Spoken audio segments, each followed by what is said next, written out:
Subscribe our YouTube channel and watch our videos. کرنے کے لیے میں برادر محمد سالم کو دعوت دیتا ہوں کہ وہ آئے اور اپنا مقالہ پیش کریں.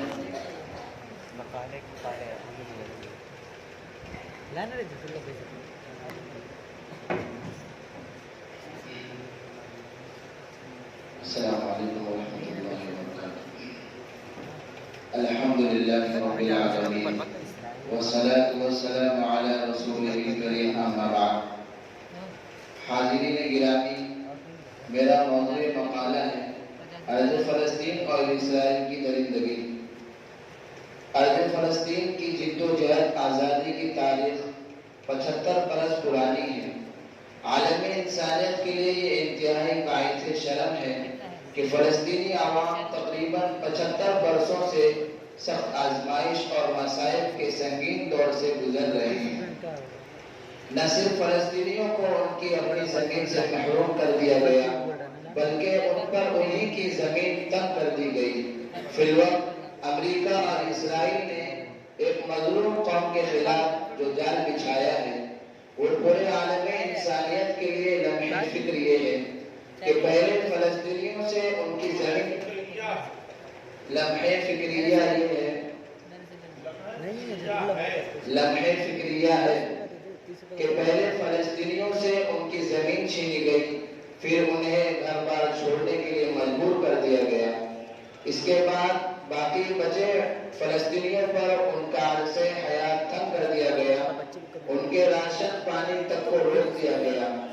پوری آبادیوں کا لوہے اور سیمنٹ کے بلند دیواریوں سے محاصرہ کر دیا گیا.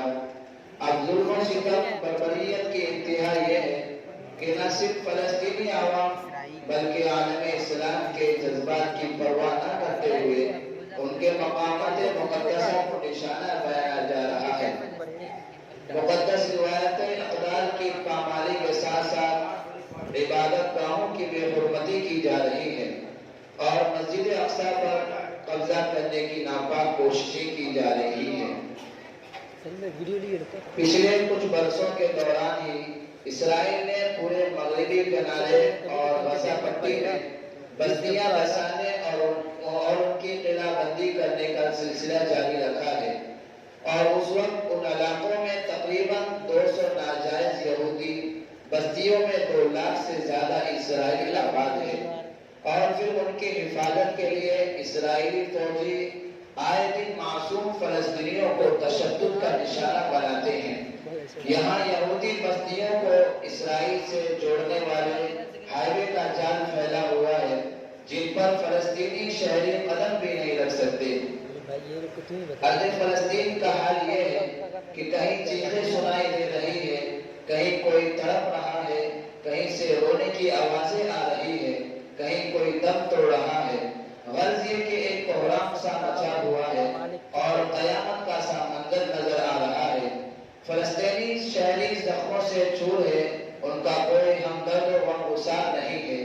دنیا کی بے بسی کا المیہ یہ ہے کہ کئی ہزار فلسطینی زندگی کی چاہت میں موت سے لڑ رہے ہیں. موت زندگی کا جہاد جاری ہے. آئے دن اسرائیلی بربریت کے نئے زخم مل جاتے ہیں، جن پر عالمی برادری کا رویہ نمک پاشی کا کام کرتا ہے. جدید ترین ہتھیاروں سے لیس اسرائیلی فوجی نہتے فلسطینیوں پر غزہ پٹی میں اور وہاں کے اسکولوں اور اسپتالوں میں گولیاں برسا رہے ہیں. فلسطینیوں کے مکان پر میزائل برسائے جرائم کے انتہا ہو چکی ہے، مگر دنیا میں کوئی نہیں جو اسرائیل کو لگام دے سکے اور اس کا پنجہ مروڑ سکے اور ان کو گھٹنوں کے بل جھکنے پر مجبور کر سکے. مگر ہم سب کی یہ ذمہ داری بنتی ہے کہ ہم فلسطینی مسلمان بھائی کے لیے کچھ نہیں کر سکتے ہیں تو ان کے لیے 2 کام ضرور کر سکتے ہیں.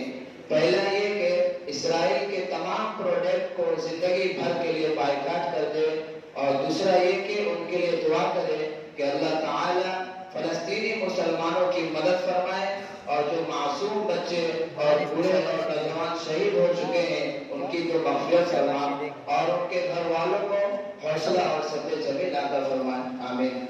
وآخر دعوانا الحمدللہ رب العالمین.